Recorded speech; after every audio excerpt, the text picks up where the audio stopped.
Hi everyone, I'm Jessica. Welcome back to my channel. Today we're going to be working on block 20 of the 2024 Scrappy Sampler. Let's get started.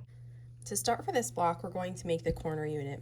We need a square and two small triangles. And what we're going to do is sew the triangles onto this square to make a triangle. And then we're going to put this other white one here to make a corner unit. So the first thing I do is just sew one triangle at a time. I'm going to match up this square and this triangle in the bottom corner. Make sure they're all lined up. You should have this piece of fabric sticking over the top. That is absolutely correct. When we sew here, down this side, you'll see that that little overhang is in line with our seam allowance. When we're finished, we just trim that corner off. And then I'm just going to finger press this open. And we're going to sew the other triangle like this. So I'm going to flip it over and match the corner with the corner of the square. And I'm making sure that the top and the right here are perfectly in line.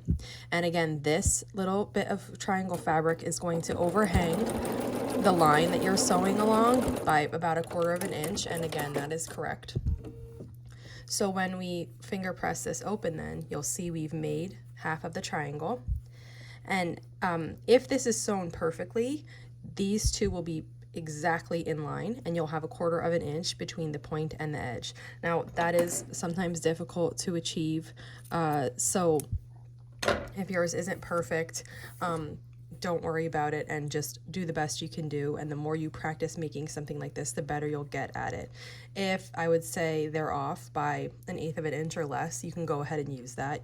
That little bit will get lost in your seam allowance and you won't see it.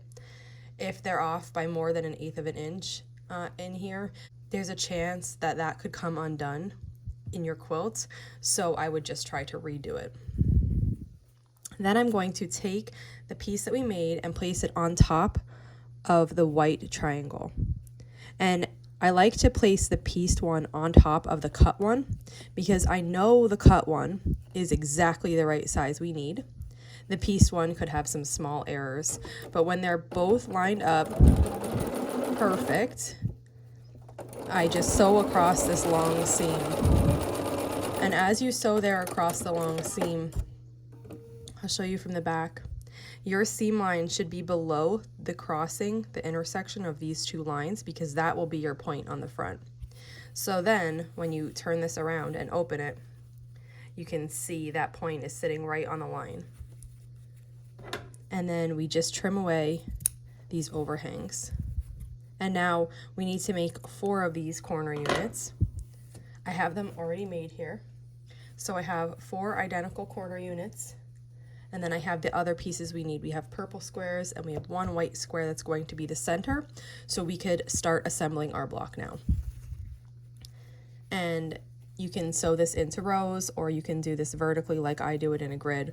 Basically, we're just sewing the pieces together into rows, and then once the rows are together, we'll sew those to make the block.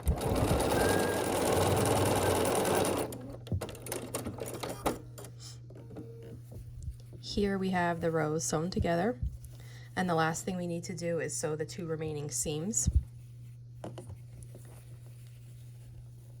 I nest my seams here and we sew this long seam, and then we'll repeat that on the other side as well.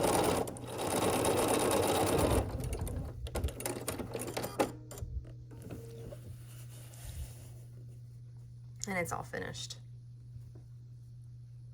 And that wraps it up for block 20. If you have any questions on making this block, just let me know. And if not, I'll see you back here soon. Thanks for following along.